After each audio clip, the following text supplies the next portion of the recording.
Now we on. So good morning, good afternoon, world. My name is Jaewon Chun, President of World Smart Cities Forum, and the CEO of Accenture.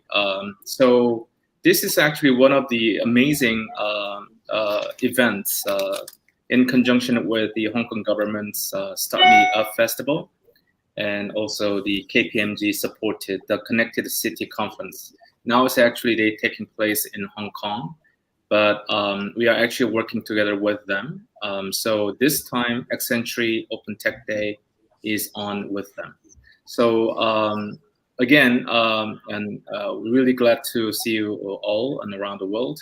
So we have an amazing guest today. So we're kicking off the great sessions together with experts and all different people on different continents and countries. So we have Mr. Nazar Podolchak from Ukraine. So he's actually working with me to establish a smart city project in Ukraine, Lviv region. And we have amazing women and the female leaders in the United States from Virginia, Miss Debra. And also we have Richard Streitz. Is that correct? That's correct. Okay. So he's also the working together with Debra Rue. He's the COO of Rue Global Impact. And we have amazing guy, and he is actually working with me all the time, Dinis Guarda. So he's also the leader, showing biggest leadership around the world to show and also share the insights about the small cities and digital transformation, and innovation ecosystem around the world. And finally we have a guy and also a handsome man from Italy and New York City, Gianluca. Maybe one day. Yeah. So probably maybe I'm gonna actually speak about the ongoing projects in Vietnam and Ukraine. Then I'll toss it over to Dinis, and Dinis will actually moderate everything about the first session. Then I think probably you can hear much more about the guest speakers and the panelists and in terms of their introduction. So let me show you just a presentation deck to share the audience about what we are doing, Accenture and World Smart Cities Forum and Alki Labs regarding the Smart City Ukraine and Smart City Hanoi and Vietnam. Let's hold on a second.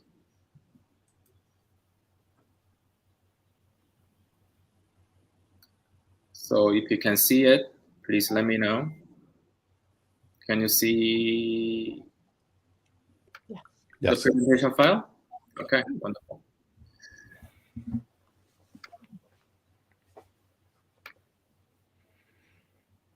Okay, so currently I'm taking a role of the president of World Smart Cities Forum, which is a nonprofit organization based in London, England.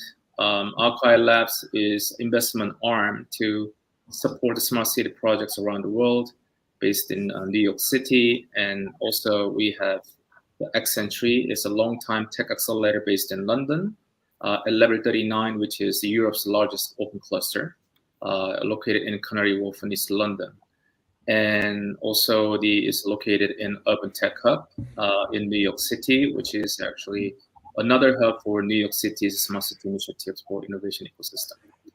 And as I said, we have 3 different entities working together closely to build up the smart city in Ukraine, Vietnam. Besides those 2, we also have other projects in the United States and the UK and Europe, and probably we just cultivating more projects in other cities and countries at the moment.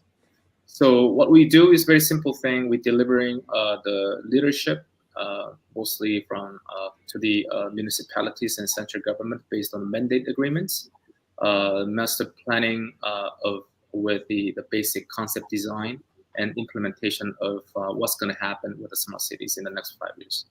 Tech sandbox model is kind of unique because we are open to the open tech, which is actually small and medium-sized enterprises as well as startups around the world can work together in one specific smart city projects So about 30%, a minimum 25% of the whole budget will go directly to the innovation ecosystem. So the tendering system is kind of a little bit different. So we have very specific and unique tender systems applied to the smart city projects, working together with the government. And validated investments is also the kind of key, because this is actually PPP model that we actually pursuing at. So the less than 30% come from the public sector, including the local government, central government together combined. Most of the fund as investment keeping in these initiatives from outside. That's the Archive Lab's roles. And as I said, we are currently working on the ongoing projects in Ukraine, Vietnam. I already personally had a master planning project in South Korea and also UK.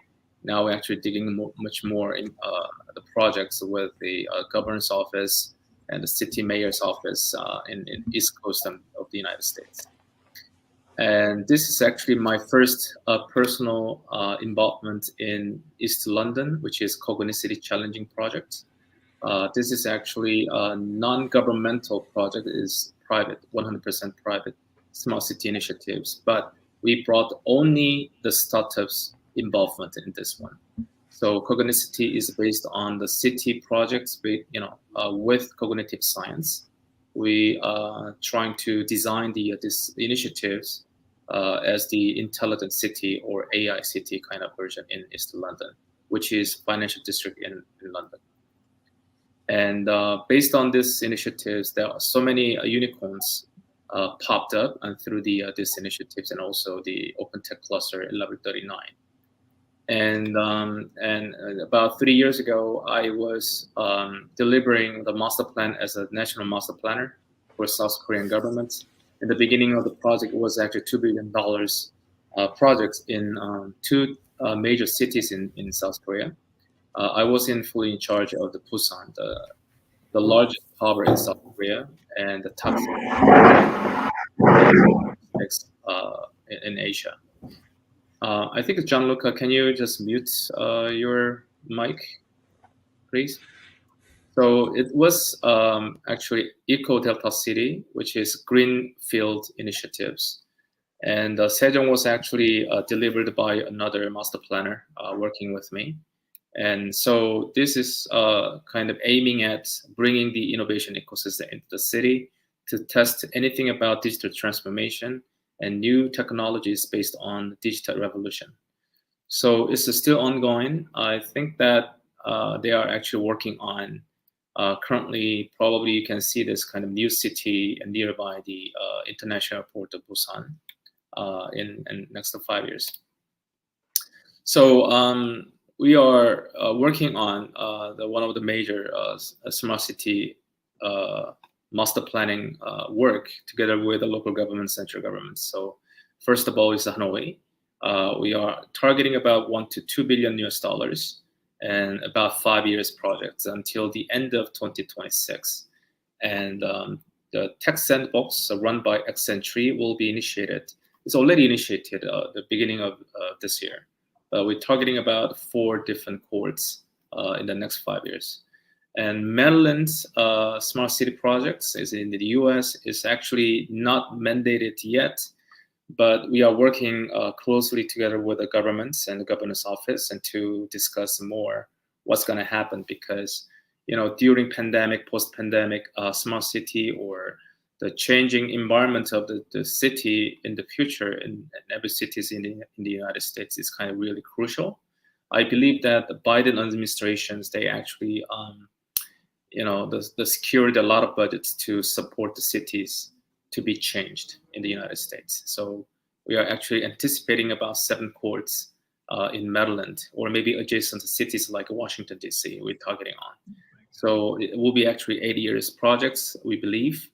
And Nazal is here in this panel. So we're actually working on Lviv region first, but we also the targeting on embracing the capital city, Kiev, next level. So the Lviv and Kiev are actually the best, one of the very important the smart city projects for us. and to build up another ecosystem in Eastern Europe to connect to Europe and also the Asia. Probably can be one of the benchmarking point for other adjacent countries to, the targeting on the digital transformation and also the other projects with the citizens in the future. As I said, a people centricity is basic philosophy and concept of us. And as a bundle, we're also looking for data-driven economy and environment tech. Everybody talking about ESG. Definitely we're talking about ESG in this panel as well. Technologies and innovation is actually a very important portion, because every city needs to be spending more time how to change the city with the economic sustainability and also environment friendly ecosystem with them. And connecting the global cities is quite important, because one single small city project cannot just do everything by itself. So the cities should be collaborating based on the smart city and also innovation ecosystem. They can extend more markets based on this common ground. The vision and core value of Ukraine Smart City, for example, I'm talking about Smart City Innovation Hub in Eastern Europe. So we just bringing some of the core values to the new cities in Ukraine with pursuit of happiness, sustainable sharing economy and job creation, clean, eco-friendly city innovation, future technologies. And Vietnam, for example, is actually most important district out of 7 districts in Hanoi, with an 8.5 million population in Hanoi living in there. This district is very meaningful because 3 years ago, there was a very famous summit talk between Donald Trump, former president of the United States, and the Kim Jong-un, the new leader of North Korea. They actually had the meeting as a summit talk in this region. So only 400,000 population is there, but more than 2 million people visiting this place, because this is the root of the city. So it's beautifully, well equipped with all different contents and cultural contents, and the kind of playground for younger generations. So this is actually target, which is basically about the greenfield initiatives and the urban regeneration type of project we are actually working on with the Hanoi city government and Hoan-Kien district.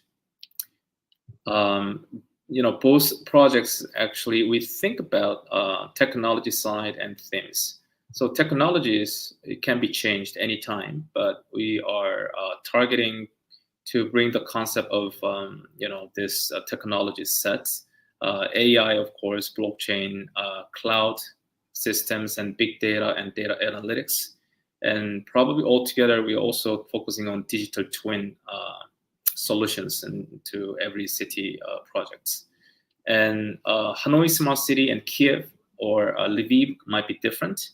But for example, in Lviv, we're targeting on clean energy and also the healthcare cluster and the security and also new resources, or maybe the smart finance, which is fintech kind of things. And in Vietnam, for example, the priorities are varied, but the major priorities are the waste management systems, which is environment tech and solution, and also e-mobilities, and trying to change the existing vehicles or scooters and into the electricity version. So EV platform is one of the kind of very important one in the beginning. So in a nutshell, so we have the targeting on 2 different smart city projects: smart mobility, smart water, smart city, digital smart city, and energy efficiency and safe and living. And about 70% of the contents of the smart city projects is probably you cannot see everything, but sometimes you can see something really unique. So that's we are also working on this kind of project will be applied to those 2 cities. This is actually the spectrum and also the scheme of investment flow, or SPC, which is a special purpose corporation. So as I said earlier, 30% of the fund coming from the public sector, including central government as well as municipalities, but majority of the fund as investment coming from outside, which is the private sector. So we weight more roles from the private sector so they can achieve the kind of ownership of the project so that they can bring a variety of resources together. And the Smart City Tech Sandbox model is something really unique, and if you compare to other smart city initiatives in Europe and Asia and even in North America. So this one is open and also bringing the another engines of the future economy for the city. So this is actually a unicorn project.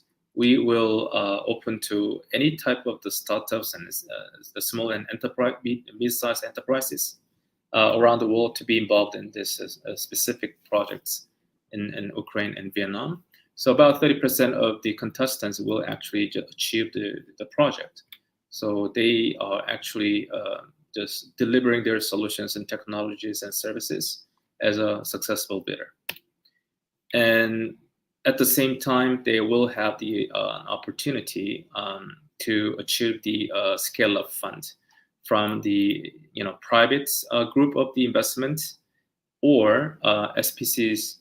They also have a specific amount of the fund by itself, and so the winners of the core programs they can actually achieve some specific size of a sizable fund as investment. And also they have an opportunity to advance into other emerging markets or existing smart city projects around the world, which actually we are dealing with right now. And so Accenture's role is a very simple thing. We connect the startups and small, medium enterprises, R&Ds, academia all together to, we mapping out with all different type of the projects. So for Western the startups, if they advance into the Korean smart city projects, Vietnamese, Malaysia, that will be actually Go East program. And any Asian the startups or SMEs trying to knocking on the door of the Western smart city initiatives will be actually Go West program. Just define that.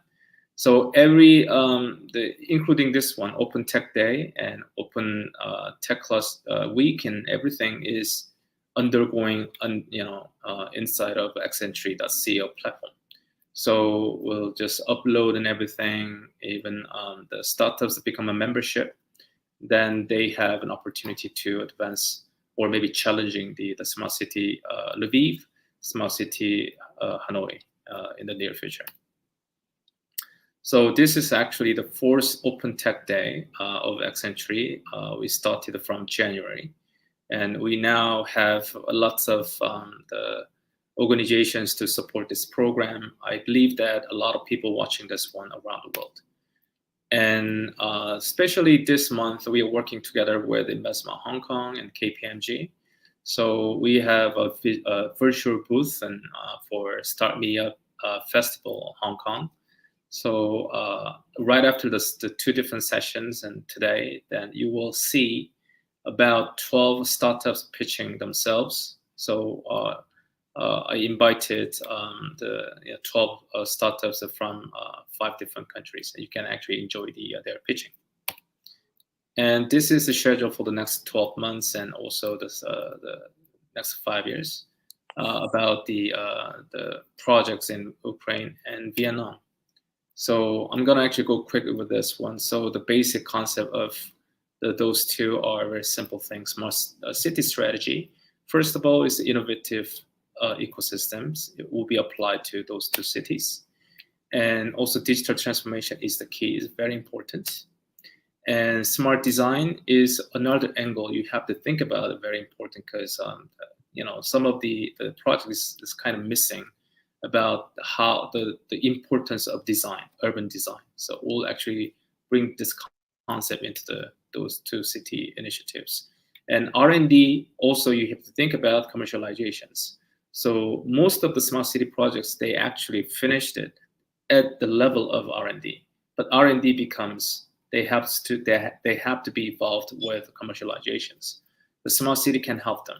So the next one is the deregulation. So I think there's special law to allow the startups, any tech companies around the world, they can actually just compete, or they bring their concept or solutions to the city. You have to think about the better ecosystem to adopt this kind of solutions technologies. So regulation-free zone is required for everything. Even I'm actually thinking about the deregulation zone in Ukraine and also in Vietnam as well. An open big data city, which is a data platform or data market initiatives, is way different and important, because data is a fundamental function to support the kind of meaning of small cities we actually define. And so the citizens or users of the city, they need to think about how they can be beneficial to using the solutions or services in the cities as a smart city platform. And the next one is a very simple thing, and the people, residents, they need to experience what kind of solution they can use. So urban testbed and living lab kind of concept we can apply to waste, water environments, and the energy platform and transportations and mobility sector, and safety, which is cybersecurity and physical security, and life and culture, all different kinds. You name it. We can apply those kind of things into it. So this is pretty much it. Finally, I think I emphasize one more time again, Living Lab Hub Network, which is the Lviv smart city can work together with other cities, for example, another boroughs in London, or maybe the France, or maybe adjacent countries like Krakow or Warsaw smart city working together with Lviv, and probably Hanoi smart city working together with other smart city projects in Singapore, Jakarta, or Kuala Lumpur, or maybe Busan, South Korea. So this kind of collaboration can produce other opportunities and more funds coming in. So this smart city initiative can be much more sustainable and concrete. So this is pretty much it. Thank you very much for listening, and I'll toss it over to Dinis to lead the first panel. Fantastic. Thank you so much, Peter, and really impressive the work that is going on. And I think what is important right now probably to contextualize is how we can go from the theory to the practice and make these things happen. So I think before we go through this, so this panel is about, just let me highlight a bit more of the different people here. So we have, in the call, we have right now a focus on what are smart cities, and as well how to create a better framework for smart cities. And of course, two fast-growing economies, both Vietnam and Ukraine, and two projects that are going on these directions. So I want to first of all to highlight my fellow speakers on this panel and people that are deeply admired. So we have Debra Roof that is joining us from the US as we speak. So she's the founder and CEO of Roof Global Impact, and she's as well a global leader in the areas of digital inclusion, disabilities, and digital at all. She's as well an influencer on her own that has been working with massive global brands and with the United Nations. And as well, probably our main focus right now is how to look at inclusion and digital inclusion and disability solutions for countries, for cities, for businesses, and how to put this in the agenda of the organizations. And of course, when it comes to a topic like this one, it's particularly important. Then we have as well Nazar Poldoshak that is joining us from Ukraine, that is the CEO of the tech startup school of Ukraine, which is a country very entrepreneurial with a huge contribution to technology and a lot of things happening on that direction. So I'm looking forward to hear your opinions both on the tech startup ecosystem in Ukraine, which I've been actually working, but as well how you are scaling this worldwide, and of course in the context of smart cities. Then of course we have Gianluca Galeto, which has a fantastic profile leading a lot of initiatives around smart cities.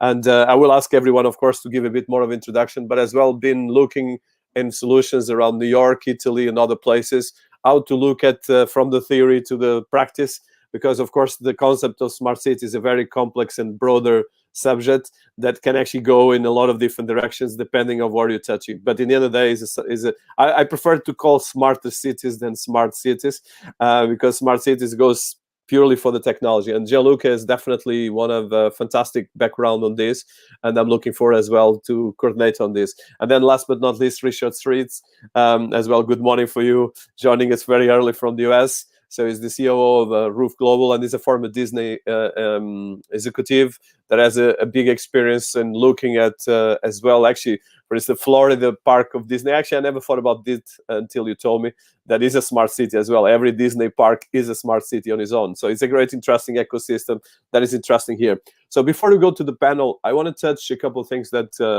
Peter mentioned, but I think some things that are really important for the context of smart cities. So first of all, I repeat this, but I will like to repeat. So 600 cities in the world represent 60% of the GDP of the planet. 600 cities. So that means most of the wealth of the planet is right now based in cities. Most of the innovation, most of the technology. And if you put cities like New York, Los Angeles, San Francisco, we have as well most of the wealth. But we have as well both of the research, scientific approach, and a lot of different things that we know. And for instance, London is in the rankings, as I'm based in London, is one of the most powerful cities in the world because of the ecosystem that touches the economics, the financial, and the rest of the things. But when we talk about smart cities, we talk about a lot of things. And I think that's very important for us to look here. So if you look at multiple concepts of smart cities, I would say that it is about building connections which transcend geography, something more deep-rooted and emotional, but as well about sustainability, about inclusion, and about the bridge between people first. And I love a concept that was actually in one of our that was actually that has been working with humanity first cities that use smart technologies to improve their services. And I think right now is are we going to be looking at these different things, because of course every city has different needs, has different requirements, has different characteristics, and at the end of the day, each population needs different things. And of course, another thing that is important to consider as well is that we're touching about, in this case, Vietnam, that is one of the fast growing economies with close to 100 million people worldwide. And we're talking about Ukraine, that is as well a fast growing economy with a substantial population and quite young people as well that are thriving, and actually very digital savvy. Both countries have a very strong digital component, which is key for the success. For us, if you look at one of the things that Yuval Noah Harari has been saying is that we are right now in a stage of development of humanity where most of the wealth and most of the growth of countries and cities in particular is going to be about their capacity to create digital and smart ecosystems. And unfortunately, the countries that don't really thrive on this will become colonies of other countries. And I think it's a very strong statement, but I think it's important here. And I know that Ukraine has been facing some challenges, to say less, but at the same time, it has a dynamic in terms of I would say, innovation, technology, and startup ecosystem that is quite unique worldwide. So as a starting point, I would like to have this as a base. And of course, as Peter has been growing and creating with the World Smart Cities Forum and the XN3, is building a framework for smart cities that puts all 8 elements. And I think I want to touch about these 8 elements and then kick off with my first question for you, Debra. I will put you as the first speaker. I think the 8 elements that we have when it comes to city, and this is actually in the World Smart Cities Forum website, but I've been actually preparing a bit for this meeting. So there's 8 elements that we need to look when you look at cities. So one is about the wellness, the healthcare, the education, the livability, and the social security of a city. The second is about sustainability, energy, net neutrality. The third one is about financial funding and ESG and social impact. The third, of course, and probably the most important, is about the people and the talent that you have in the city, the universities, the education, the schools. Then the fifth element is the business professionals and the CSR around these businesses. And then, of course, it comes leadership and governance for the city. And then, of course, it comes innovation, technology, and cybersecurity, which is more and more important. And then last but not least, the idea of sustainable development goals and the circular economy concept. So in order to build this framework, we need to look at all these different things. But of course, we need to look at technologies like Internet of Things, like artificial intelligence, like elements of digital transformation of the elements of the city. Because, for instance, if you have a huge capacity in one area, but you're not in the other area, you get a fragmented chaos that actually creates a lot of issues, especially for cities. So I want to touch with the human part of this subject for the framework of smart cities. And Debra, you've been working a lot, including with the United Nations, in terms of creating digital inclusion solutions, but as well focusing on how cities can actually cooperate, and governments and institutions worldwide and big corporations among these subjects. So there's 1.1 billion people with disabilities in the world. There's as well, on the top of this, if you look at 7 billion to 8 billion people of the world population, there's around 2 to 3 billion people that are above 40, 50s, actually probably 50, 60s, especially in Europe and in most developing countries. So this brings a huge as well challenge for cities to make a bridge between the fast growing technology part, the digital part of inclusion for a huge part of the population sometimes is not taken in consideration, and of course for all the people that are as well part of the economy and very important. And as well, this all comes with keeping a thriving digital capacity. So my first question to you, Debra, is, as part of the United Nations in particular, and a lot of international organizations have been focused on this, what would be the guidelines that you actually offer to Ukraine and to Vietnam that have quite young populations, but as well are emerging economies, so they actually can leapfrog in terms of legacy systems and actually can create better guidelines and better solutions for the cities? And thank you for the great question, and also compliments to Peter on that amazing presentation. So I think the mistake that we continue to make as a human species is that we don't include all of the humans. I'm really blessed to be a woman on the panel here, and I really appreciate that. And women are considered, for example, a minority population, but the reality is there are more women in the world than men. So why am I going in this direction? The reality is the only way forward is if we can all be included. To continue to decide that parts of our communities can't add value, don't want to add value, and that the rest of us have to carry them forward is not good for our societies. As Dinis said, we have a really large population in their 50s and 60s. We are expecting over 2 billion of those 7, almost 8 billion people to be over the age of 50. And so it's very important that we remember the human parts of these conversations. And often I don't see that happening, which is why one reason why we're so really honored to be part of these efforts being made, because I like that when Peter, for example, is looking at these smart cities, he's considering all aspects of it. And by the way, we have to consider human beings in this. We also have to consider our living planet. We have to consider all of the other inhabitants in the world, including, you know, our trees and our fauna, everything. And so that's one reason why we've been so engaged in working with the United Nations and others to implement the 17 sustainable goals, the Sustainable Development Goals, the SDGs. And of the 17 sustainable goals, the last one, 17, is about partnerships in ecosystems. So if we don't protect the innovation that we see, and if we don't really encourage the young people like Nazar is, you know, making sure that the entrepreneurs are being included in the innovations, and we don't look at it from the aspect of all the different generations in the communities, we're going to continue to fail, because often the way we design is for a certain type of person, a person that doesn't have any type of disability, we believe. It's almost always designed for men, which, you know, okay, well, I want men included, but we have to think differently about these, about inclusion. And it's not a nice to have. It's not, oh, you're so nice that you're taking, no, it's not about that anymore. If you want to lead and you want to be innovative, you need to look at these issues from all the different perspectives of being a human being. And so I think that's the opportunity that we have. We see as Dinis said, we work with a lot of very large corporations, and they're saying, okay, we know that we have to include people with disabilities as customers, as employees. We know we don't want y'all talking bad about our brands. But how do we even begin to do this? Well, part of the problem is that if you are a person with a disability, but you can't tell it, we're not going to disclose because society is going to decide we're broken, which is ridiculous. People are not broken. People are diverse, and there's beauty in diversity. So I think really rethinking all of these amazing projects that are happening, but doing it from the lens of including all humans, really, really rethinking societies.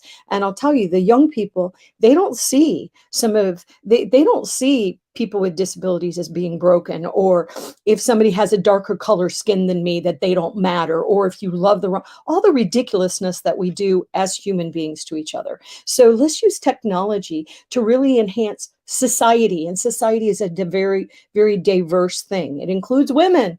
It includes people with disabilities. It includes, people that look differently from you. It includes people that have darker or lighter skin. So we're really proud to be in these conversations. We're invited into a lot of conversations, but we're the most excited about this conversation because of the ecosystem that is left behind. I see smart cities saying, okay, all you have to do is work on all these different things and then you're done. Well, that's not true.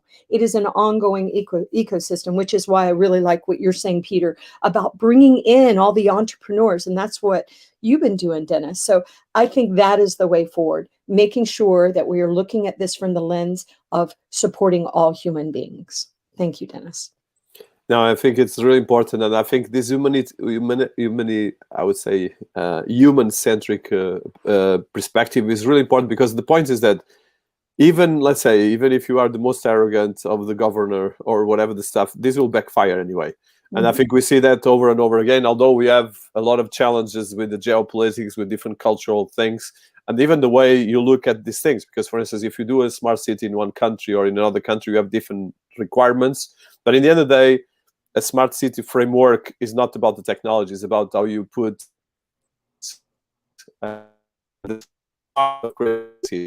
Look, you have quite a huge background on this area, and as well, you've been working as member of the advisory board of Smart Cities and Asian Society, which is an interesting organization that is precisely looking at the areas that we just touched. But you are as well part of the Global Futures Group that is precisely looking at strategic advisory to businesses on the US expansion and to government ecosystems building, and as well smart city strategies. So from these high-profile different roles that you've been having, what are the notes that you think, I think especially Ukraine and Vietnam can actually learn? And as well, how can actually they thrive? Because I know that there's a lot of opportunities that can actually come out of these situations that actually can be very interesting to push forward from your experience. And I know that you have strong opinions as well about how to lead these things. Hi, everyone. Thank you for inviting me, first of all, and for having me. So I was really pleased to hear also Debra speaking before me, because I basically subscribe to everything she said. And it's our philosophy also to really consider anything that the human mind can produce to put it to work for the for humans, and not only. Honestly, I believe that the planet is an ecosystem that needs to be saved for the sake of all of us. So I think that there are a few things that we have learned also, and I've learned especially in the last 10 years doing this and and meeting and exchanging ideas with people from around the world. That first of all, it's extremely important to communicate with the rest of the world, to have a very open and humble, I think, mind, which I can say in New York City is not easy to have, because the city is as you mentioned before, it's one of the wealthiest cities in the world. There's such a high concentration of capital, of financial capital, real estate capital, and human capital. And there's a certain perception of being like the center of the world, which is many respects is true. But I've learned that even in a place like New York, sometimes as a leadership, that things that you don't need to learn much, or you can once they see, you can learn from other places in the world, including anywhere. I can quote an example later, but it's so it's important to change also their mindset, because in my case, for example, when I was working for the mayor in New York, for the city, and I went to represent the city into a conference in Medellin, which is in Colombia. And as all you know, Medellin is a very used to be very infamous, because it was the place where Escobar was from, and was the most violent city in the world in the 90s.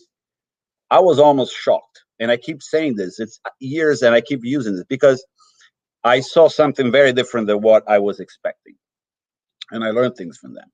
And the city went through a tremendous transformation. It was based a lot on actual design of the physical environment, the built environment. That was one of the first things they did, and was to open it up, honestly, because it was sort of segregated and separated in ways that were not. You didn't have a wall, but you have people from poorer areas that it was difficult to access the central districts. And at the end, also, I saw many examples, because the mayor there took me to any examples of what they were doing without very fancy technology. It's just like using the assets that they had, how to change them, looking at something that you have. In this case, they were like former empty water tanks that were changed into areas where people, sort of like community areas, where for people to meet, learn. There were libraries, there were playgrounds. So they opened up the space for the communities to meet. So all I'm saying, that was really refreshing, and that triggered a lot of more curiosity to be around the world. So and at the same time, I think New York has done so many interesting things, that changing from a city that was very focused on and also built on a few industries, and because of crisis, that's another thing I think it's important to learn. I think what I'm really sometimes even surprised by the resiliency of the city is that going through very difficult crisis, it can emerge stronger.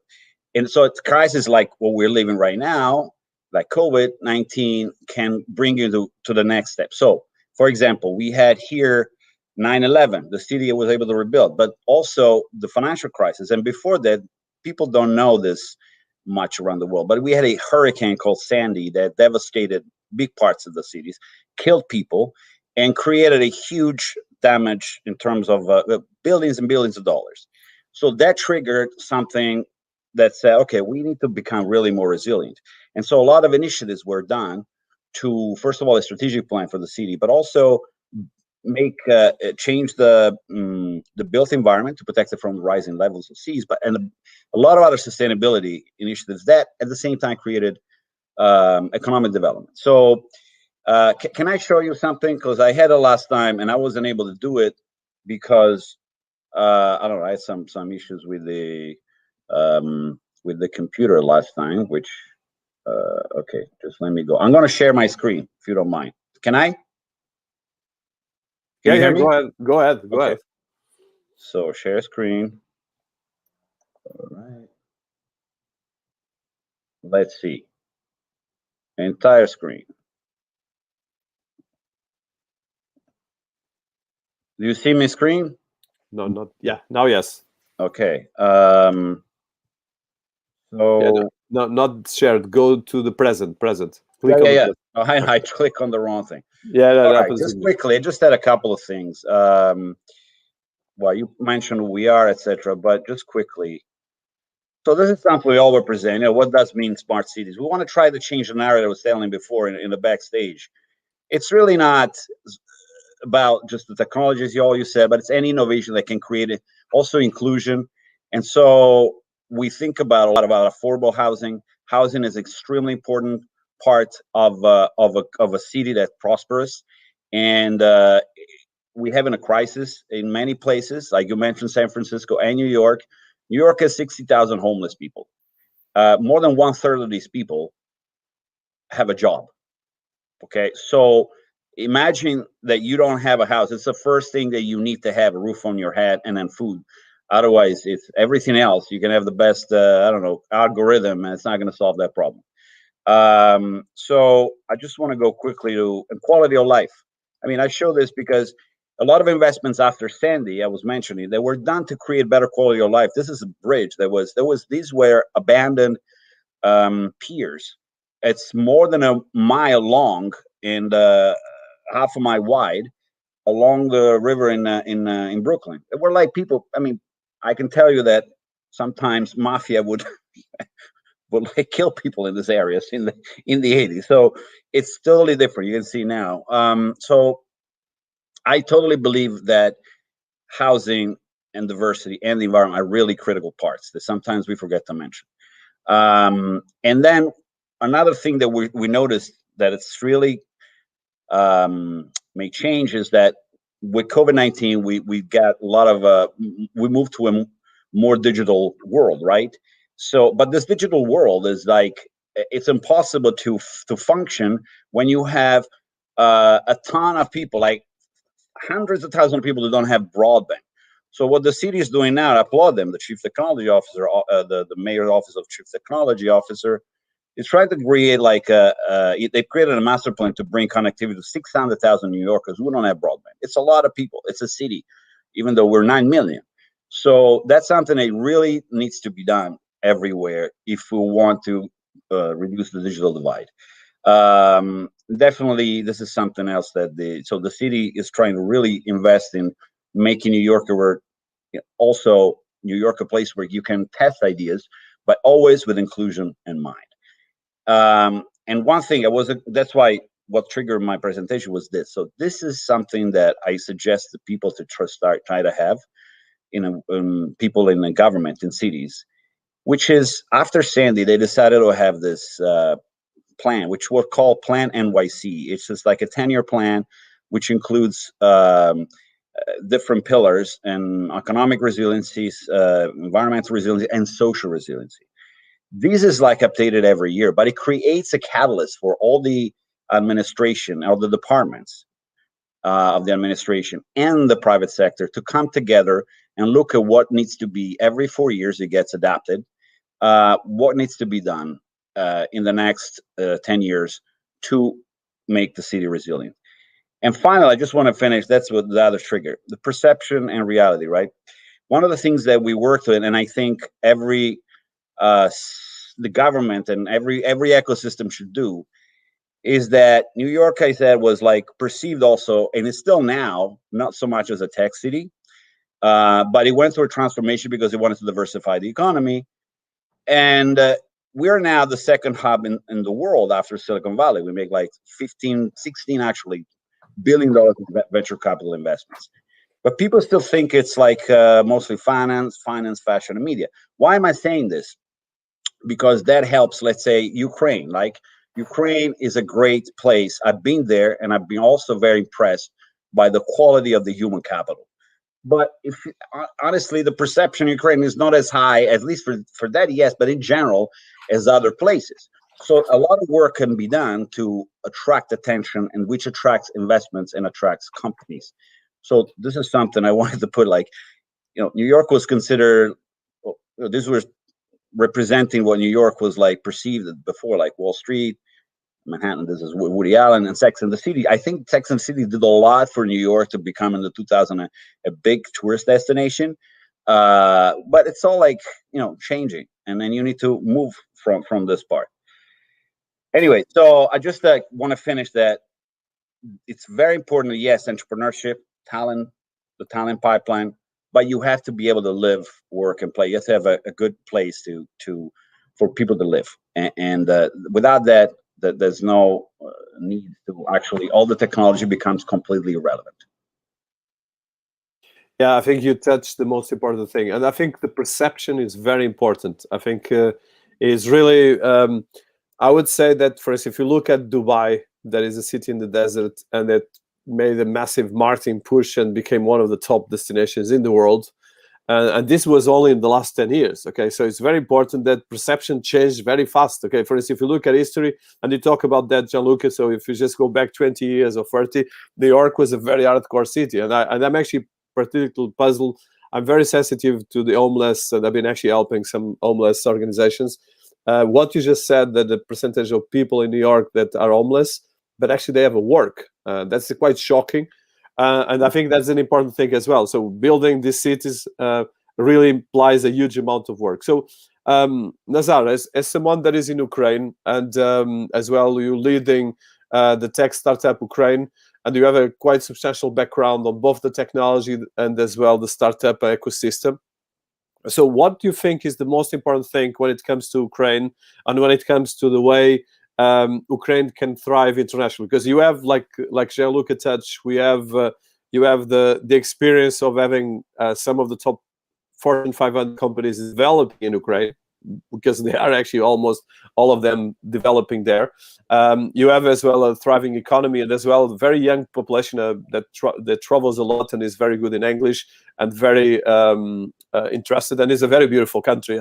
I've been going from Lviv to, actually I went to Chernobyl, and even Chernobyl is a touristic attraction in its crazy experience and past. So can you tell us a bit about that from the perspective of Ukraine, and how you see these things that we're talking so far? And a bit, if you could talk about you and about the text.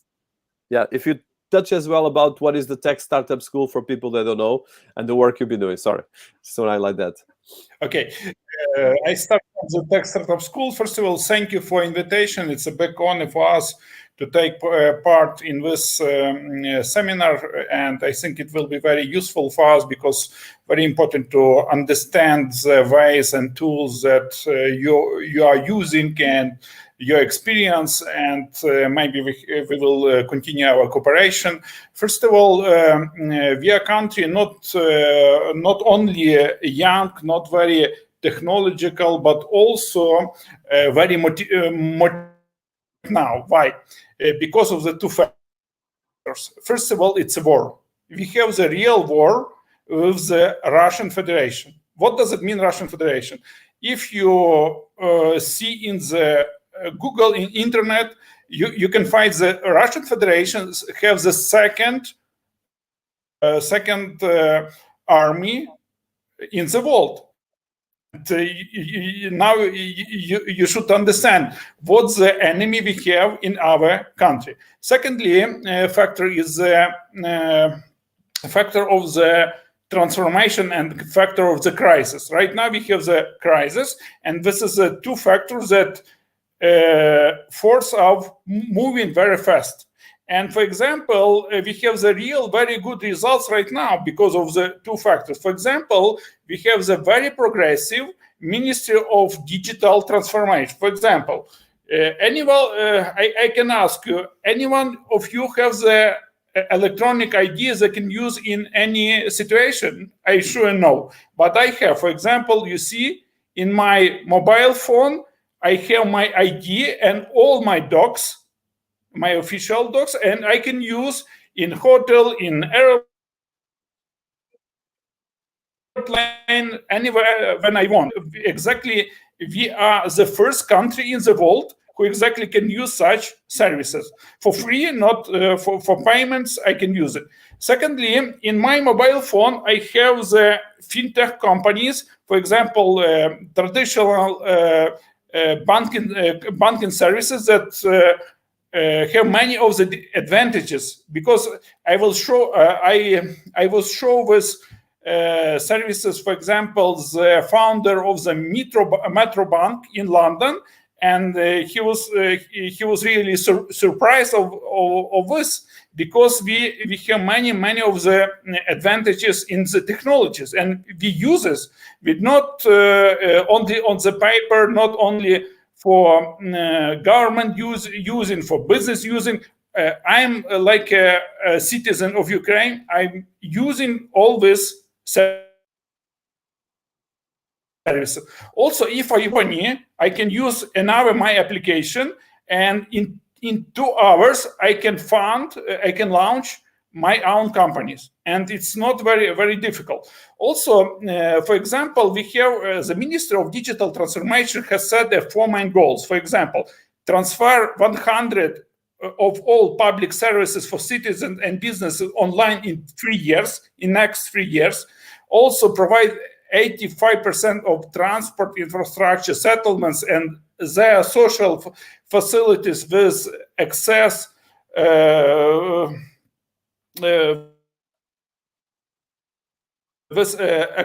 high-speed internet. It's 4G or 5G will be. Also to teach 6 million Ukrainians advanced digital skills, because it was very good. It was very good thesis that smart city, it's not only technology. Smart city, it's first of all people who can use it, people who are ready to using this technology, people who are using this technology in the life, yeah. And the last one goal of our Minister of Digital Transformation is increase and share of IT in the country's GDP to 10%. 10% of our GDP in 2 years must be from IT sector. It's also very important for us. Of course, we have the many of the problem. First of all, problem if we have many of the elements, but not general plan how to transfer traditional cities to the smart cities. What will be in different fields, how to combine all these activities, how to combine the activities in different ministries, the different social groups, and so on and so on. We need to attract many of the people from different groups, from different societies, and in one system which will be ready to admit the instruments of maybe. And I hope that exactly together the World Smart City Forum we prepare the general plan for the next few months, and exactly will be ready to implement this plan in different our cities. First of all, of Lviv, because I am citizen of a city, and I'm honored to be the citizen of a city, and I hope it will be the very successful case for all Ukrainian cities, because we have a very good ground, a ground which are ready to admit the smart city instruments, smart city tools in our typical life. Thank you. Yeah, it's very important, and I know that you guys are facing first of all the challenge that you mentioned, but as well the opportunities. I actually interviewed your vice minister of digital transformation, and I was really impressed with first of all the knowledge, and second by, like you mentioned, the capacity to create companies, and the capacity which makes a big difference for innovation and for as well attract international investment. So Richard, you've been working with big corporations, you've been working with a lot of structure, and of course from Disney to right now Roof Global. So can you tell us, how do you see the smart cities with their multiple heads, and as well with what you do right now, but as well especially how we can actually make wrap up we're talking here? Well, thank you, Dinis, and thank you for inviting me to this panel. One of the interesting things that I've seen and I've heard, and I echo certainly many, all the things that have been said so far, because they're all very pertinent. One of the things that I've seen over time and during my time at Disney, creating smart cities around the world, is the idea that human-centric design is absolutely critical for to be successful. That is something that that can't be overstated. I think many times when people think about smart cities, they go directly to the technology and they try to shoehorn advanced technologies into some of these systems without necessarily rhyme or reason as to how they're actually helping people or the end users or the citizens of that city at the end game.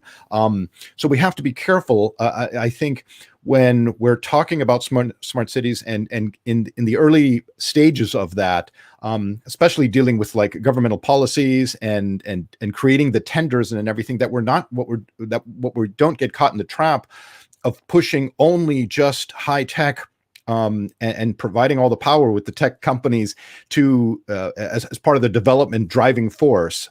We need to make sure that from the human-centric source, the idea that individuals and people are the reason why we're creating these intelligent environments to make life easier, to make life more efficient, to make systems more efficient in how we move people around, how people live, how people work, how people play.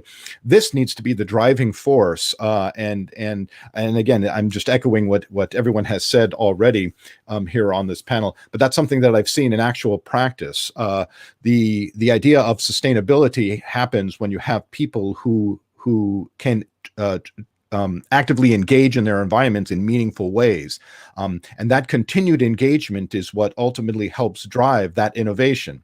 When we're more inclusive, we open up innovation because of that diversity of thought and thinking. And so those are all very critical components in making sure that when we're moving forward and developing these rich, immersive, and engaging environments that are meant for sustainability of a group of people, whether it's a small city or a large city, it's important that we maintain all of these concepts and keep them in mind so that we do create these sustainable environments, because we can create the most advanced and an amazing smart city, but if it's not created with sustainability in mind, after 10 years, we're in trouble. As systems start, minor or major systems start breaking down, there's no way of taking care of them and so forth. So sustainability is absolutely, certainly very key in that. But I think maintaining the human-centric component of design is absolutely key. Yeah, so I think that is the most important element. So let's go. So Peter, as you've been involved with all these different things, and Gianluca touched a very important thing, is the coordination between. So what makes any city thrive, or any? If you look at history, most of the cities from Florence to Rome to the capital cities, they were mostly where the economies were based. And for instance, if you look at Asia, most of the big areas of cities around from Hong Kong to Kuala Lumpur to Tokyo, most of the economy and most of the infrastructures are on these cities. So one of the things you're doing, building this framework for cities, how do you make the bridge? Because there's a lot of things that can be bridged from an education perspective, from a policy perspective, and even from a trade corridors. So is this part of the framework you're working from the smart city ecosystem? Because, for instance, imagine if you bring 5 tech players, they can actually build something. For instance, there was the flop of Google in Toronto. But in the end of the day, if we have like this kind of global players that actually can create tailored solutions for multiple cities, this can actually create a much more sustainable developing. So how are you making this from a policy perspective, from a technology perspective, and from a sustainable and as well ecosystem perspective? Well, so that is a very comprehensive questions, but very, very important.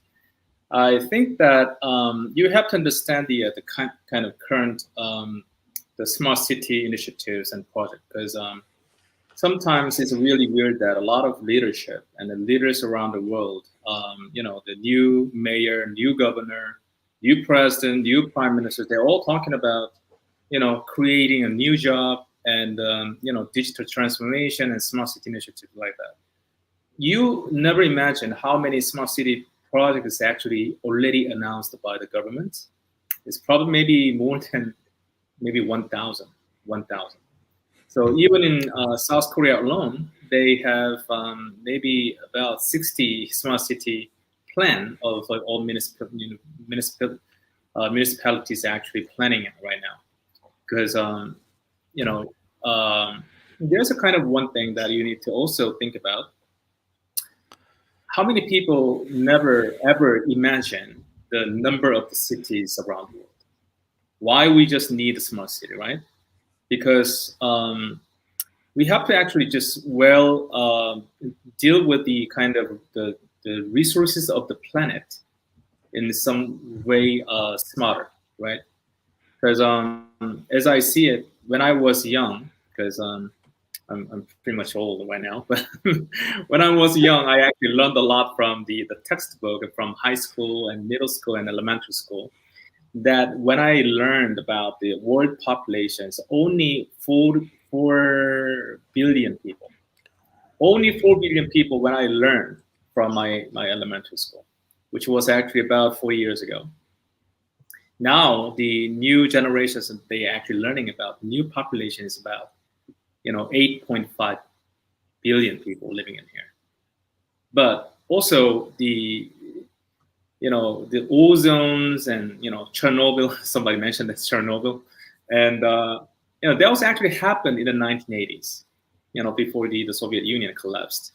So there are a lot of things actually going on there. But the thing is, the planet and the natural resources, the human resources, are actually limited, right? So we have to deal with all the different things and kind of lifestyle, culture, economy, everything is with the limited resources. So the combining, integrating the resources smarter, that is actually the developed countries and probably maybe with the the countries with more happiness. But I think that more than 70% of the world, they're suffering from non-organized resources. And just like probably maybe Debra mentioned that, by chat about, even the 50% of the people in the US, they not actually get access to the high-speed internet. It's kind of really shocking news. But the thing is, you living in the United States is actually number one, country in the world, and to take a leadership. But as a kind of dark side of the coin, there's a lot of people except from they're not actually deserving. They deserve more, but people not taken care of by the government or maybe environment. So, but anyway, my thinking is because a lot of cities around the world, I think maybe more than 20,000 cities entire planet, 20,000 cities, which means not town. So like the minimum, the population is more than 50,000 people living in kind of forming, the towns and probably bigger towns. We just call it city. But small cities we actually just designed right now is we see a lot of problems from the metropolitan area. How many metropolitan area? If you actually Google something, you can see the information, statistical number of the city as a population, city itself, and the metropolitan area, or maybe something bigger, right? So here in the New York City, for example, New York actually composed of 5 districts with New Jersey, Jersey City, and also something else, and probably Philadelphia with the some the small cities in the Jersey side, and also the Wilmington city. So all combined. So most of the cities they actually they tend to just gather together. Actually, probably Gianluca is actually from Italy, so I actually visited a lot of times into Milan. So I actually had some investment business myself in Milan and Turin. So Turin and Milan is actually just 2-hour difference by driving, and 1.2 million people living in Turin, and 3.5 million people living in Milan. But they have been 1 hour now with the train, fast train. Okay, so fast train, exactly. That's what I'm saying. Because the reason why they actually just built up this high-speed train between 2 cities because of the expo, the culture expo. It took place about 7 years ago, I think, in the Milan Expo. Because as a Milan is actually they have limited resources, and only the metropolitan city they are probably close to independent in terms of bringing the budgets and the money. or economy, because every jobs is actually created in the metropolitan area. I'm pretty much sure about more than 95% of the cities entire world, they are not financially independent. They are all dependent to the central government. So that's why they're not seeing something really core matters from the city challenges. And the real problem is, government changes all the time, so the policy is not really sustainable. So we let the kind of leaders of the cities or government actually just taking care of the entire policy of the nation, including the smart city something. But smart city is not a kind of a product. Some people, even I saw some, the bureaucrats of Asian countries, they mentioned about smart city as a product. I said, no, it's not a product. Human can change. Child becomes adults, and actually grown person, and old man at the end, right? The city, same thing. Old city becomes new city becomes old city, absolutely. Even a new city developed 1 year later, and this becomes old city, which cause a lot of problems. This is a natural thing. If you're getting older, you are sick, right? What do you do? Like if you're not going to be sick, right? So you just work out well. You just take much more, diets, healthy diets. The same thing. City needs to protect something, and how to allocate, how to integrate the resources, all different things, and they have to include every stakeholders of the cities into the one agenda. So it's not actually controlled by the government. The smart city is another agenda to make it something democratic. So we achieve the goals of the people can be equal, and people can actually share more information. It's not the information doesn't belong to the government or one specific organization. So I believe that the smart city should be built by all different stakeholders. So Dinis mentioned that the sidewalk labs in Toronto is not actually working very well now, because at the beginning of the initiative it didn't seem very well, because the Google, they trying to just get the land almost free from the city council of Toronto, and they trying to build something, because everything will be really expensive. They actually just secure that kind of the size of a land in the US or somewhere around the world, because they have to pay a lot of money. And this one is abandoned dock land of Toronto, and Google trying to build up something they want to test it. The problem here is who's going to actually own the data collected, and what about taxation? What about some kind of the unexpected problems and popping up from this new smart city district, right? Because this is only monopolistic design. So I want to embrace the multilateral way, and the startups they can do much better. At the moment in Asian smart cities, all top-down initiatives, and all the large corporations, they actually monopolistic. They actually just discussing with the central government, and it's not the smart city thing that I'm actually looking for. So just like the saying that manifesto of job creation, it doesn't have any kind of the concrete plan. The concrete plan is you have to see at least 10 years, 20 years, in the future. So you gotta just think about it, you gotta talk about it. But the politicians, they don't see that much longer. I mean, they actually should be very limited, only 5 years, 7 years, that's it. So that's why the smart city design should be very careful and should be considerate to bring all the resources all together on, to building up the better master plan.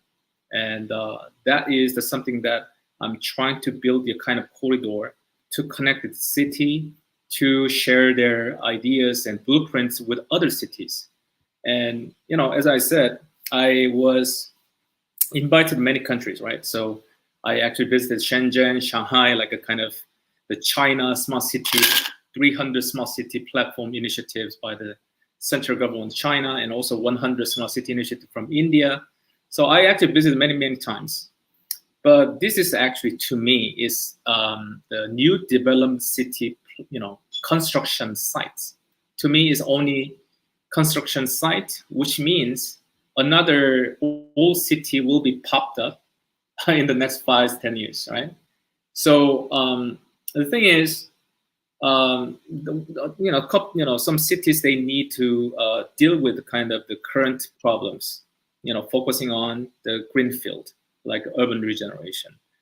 Other cities probably may be focusing on something new platform, like maybe building up the industrial zones, like with some smart open factories, and bring the kind of a lot of tech startups so that they can grow some of the local unicorns, just like a Tallinn, Estonia, right? So it's kind of small, the miniature size of the Silicon Valley initiatives in Estonia. I admire that. The thing is, if the smart city projects is building by itself, and this one is another destroying model of Amazon, right? So that research should be collaborated and integrated. So I see that some kind of common ground, among one of the themes. For example, we can pick some of the common themes from London borough smart cities, combined with Lviv, for example. Let's talk about cyber security or the EV charging stations.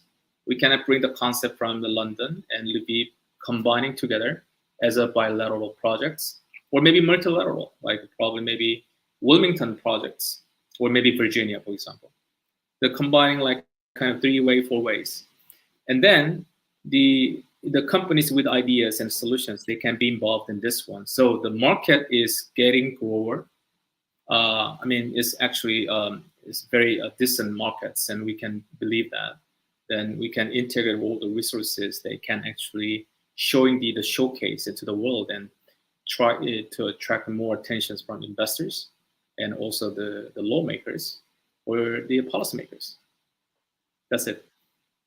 It's a lot of things there, and I think it's really critical to look at all these different things. I like the idea of international corridors of cities, and as well empowering the cities makes a big difference, because in the end of the day, most of the world economy, well, as we discussed, is actually based in cities. But I think the challenge is how we can actually put all of this together, because, for instance, even Google or Facebook or all these bigger tech players are all based in cities. And of course, most of the world economy right now is becoming digital, but most of the cities are not digital. So I think we have around 13 minutes. So I would like to try to use the time as best as possible. And we have a lot of expertise here. So probably as a wrap up, so I would probably put a challenge to each of you in your areas of expertise. And for the 13 minutes, I think we have around 2-3 minutes for each of you. So starting with Debra. So, and I think the same question, but in different areas. So what would be the guidelines and the quick wins that you think can be used? Because I think we always think sometimes in a very big helicopter view, but let's look at the short term, like Jean-Luc touched. For instance, New York was associated with mafia and a lot of crime, and it still has some issues there. No. I'm talking in the past. Yeah, it's been the same. It's interesting. So just to interrupt, because it's important. Now there was an uptick in crime, like everywhere in the U.S. But if you follow some right-wing news outlet, it looks like we're back to the 80s. Not true, but it was interesting that New York was until pre-COVID the safest big city in the United States. Unbelievable. Anyway, just a little bit like but it's just to say that the cities changed. Of course, it was, even when it was with all the challenge, it was still one of the most powerful cities in the world. But I'm just saying is that the cities changed. But I think in the end of the day is how can we make better? And I think you are working actually in better ecosystems. So if you could just wrap up, Jean-Luc,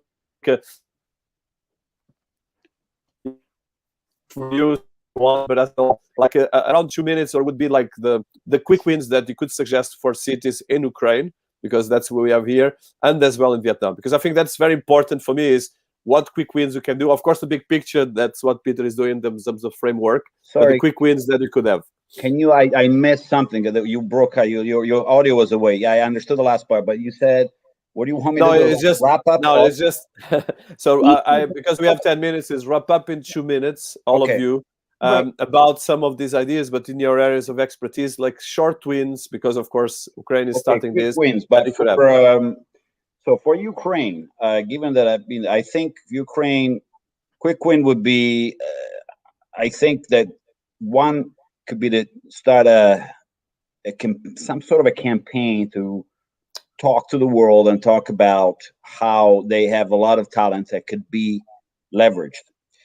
Although at the same time, they have to work on reducing corruption, which it's a problem, and it's a problem out there, but it's a problem that needs to be reduced both in real terms and in perception, because one of the reasons that sometimes you don't have investments there, it's that. And that's the same as New York, right? Like New York had this, there's a lot of, the 70s and 80s was a lot of crime, and people, we say, vote with their feet. Between the 70s until the mid 80s, New York lost 1.1 million people because they left, mostly because of the quality of life wasn't great. And if you look at, I don't know if you saw in movies too, right? You saw all these movies about the Bronx, for example. I mean, would you go and base your company in the Bronx now? They're doing it. The Bronx was like the Bronx is burning. It's changed dramatically. So that's a quick win, I think. And then maybe the campaign would help also trying to create some real change, because you have more foreign companies getting interested in there, and they can trigger, actual reforms. That's definitely one thing. And then for Vietnam, I think it's a similar. I would do a similar thing, because I've been to Vietnam too, and it's another place where I was also impressed. I only didn't know much, and it's a very young country. It's doing extremely well in terms of growth. So just by the fact that you have a growing economy, the pie is growing, so you should just be there. But there's an incredible energy by people there, younger people. So that for them too, I would suggest, even though it's branding, talking to the world about what they have. Well said. Well said. I That's just a want very good to one. thank you. Go, Debra. Yeah, and I want to thank the audience too. And we have a couple of comments, and I just want to do a shout out for Steven Silva and George Feldy for the nice comments they're making about the panel. So I think if people take the time to make comments, we definitely want to let them know how much we appreciate it. But I think the quick wins, it's interesting. Of course, there's corruption everywhere. I mean, the United States, it's just chilling to watch what's happening in this country. But I think giving the going to the people, and we've been talking about that the whole time, but I think the quick wins is making sure that all of the people are included in the right way. Now, what I'm not saying, bring everybody, but what I'm saying is make sure that you're considering all the different parts of these moving parts. Once again, as Peter was saying, a lot of people are talking about smart cities. But smart cities have to work for human beings and for the planet and everything else. And so making sure the right people are at the table. And I would make one more comment. We work with gigantic brands, and I appreciate everything that gigantic corporations are doing for the world. But I believe that the way that we're going to solve the world problems is by all of us coming together. We're stronger together, as one campaign that one politician in the U.S. used to say, and she didn't get voted in, but that's okay. We are still strong. That's right. That was for you. We are still stronger together. And so one thing that I love about everything that's happening with Dinis's work and with Peter is bringing all of us together, those of us that are truly, truly wanting to change the world in a positive way for more people. There are 85 families in the world that control more wealth than the rest of the 7 billion plus people of the world. We need to really rethink what this world is going to look like for all of us. So I think that the wins for Vietnam and for the Ukraine that are showing such innovations and leadership in these issues are to make sure the right people are at the table. Because if you bring the right people to the table, we can make sure that, for example, when you're talking about disabilities, there's 1.3 billion people with disabilities, as Dinis said. Can't bring 1.3 billion people, but what you can do is make sure the right people are in the room and that you have the right infrastructures ready to go, so it's sustainable, as what they're doing with Nasser's efforts to make sure the talent is coming in, that you're really focusing on the talent and educating them so that the cities can be more sustainable and the countries can be more sustainable. Thanks, Dinis. Yeah, Debra, that is very important, and so I think it's the critical element. So Nazar, as Gianluca mentioned, so how do you sell Ukraine for people like us abroad? Because of course we are investors, we are people that work in technology, we are people that bring ecosystems. So if I want to go to Ukraine, if I want to go to Lviv or to one of these cities, what is the selling point that you have? Because it's really a perception of brand and the perception that you're not just a country in the middle of Russia trying to be, but your country that is your strengths. So what are the strengths that you can actually show to us? First of all, it's a high level of education, of course, and high level of IT specialists. Yes, and we are ready to admit all these products. Also, we have a good base of infrastructure. I mean, digital infrastructure, the good cover of internet facilities. Yes, and what else? People are open-minded and people close to the mind to the European people, and much more than in our countries around the Ukraine, I think. Also, what else? So you touched the Minister of Digital Transformation and the work you're doing, because that's a big thing. Can you highlight a bit of that? Also high level of digital literacy of our population, and also very cheap internet. And I think it's very important for people. Be sure, because you can use it anywhere, and it's very important to have the cheap internet and admission to internet everywhere when you want, to the mobile internet or to the traditional internet. It's also readiness to use modern the smart technologies and so on. Yeah, that's a big thing as well, and I think there's a lot of things happening that I know from the interview I did, and I think so. You are as well in a tech startup. So from a startup, and I want to touch, because this is about Ukraine. From startups, can you just give some case studies shortly about some of the startups that we are working right now?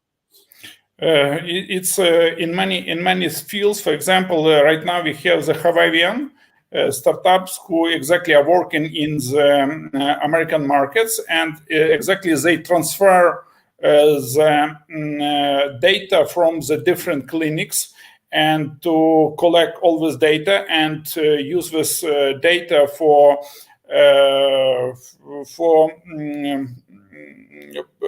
launch the appropriate price in the insurance for the insurance company, the health insurance company. People prepare it's a big data for the different clinics from the different hospitals. The form of this data in different clinics are different, and exactly they combine all this data and have the big base, and they can compare your exactly data, your individual data with this big data, and to prepare the appropriate level of your price in the insurance for your insurance, the health insurance. So this is one of the good examples, and many different in smart cities, in e-health, and so on. That's a very powerful thing, and as well, I know that in fintech and data, there's a lot of innovation over there. We have Professor Yu, but I think he left. Probably will go in the next panel. So I think we have Richard. What would be your spotlight for these cases here?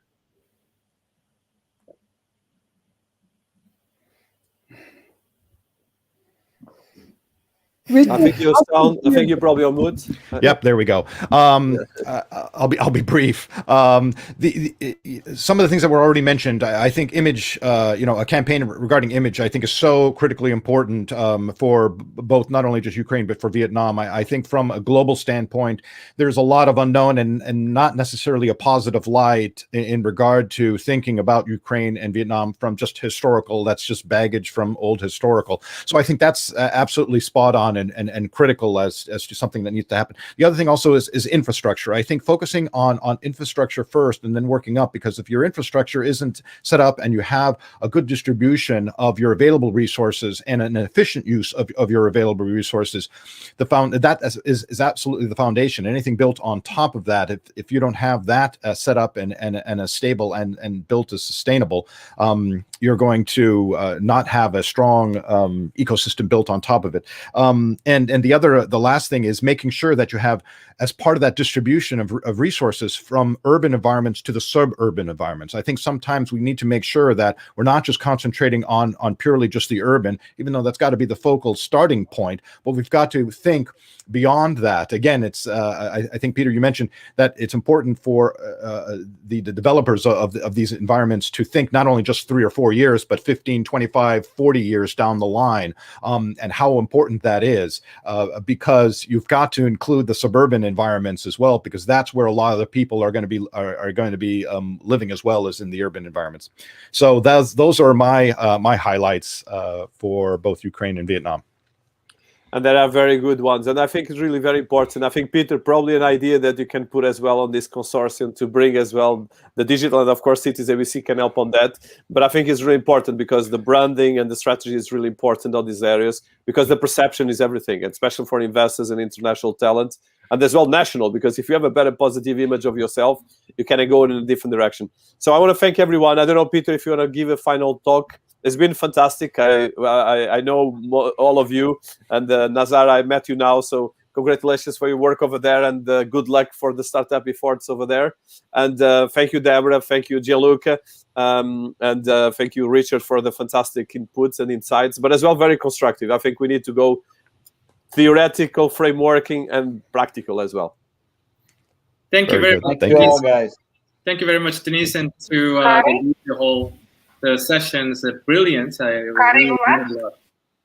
So we have the next session coming up next in 1 minute, and right after the next session, we also have 12 startups around the world. They actually pitching the amazing the companies actually lined up from Ukraine, from the US, UK, Europe, and Asia. So it will be highlighted soon. Thank you very much, all. Thank you.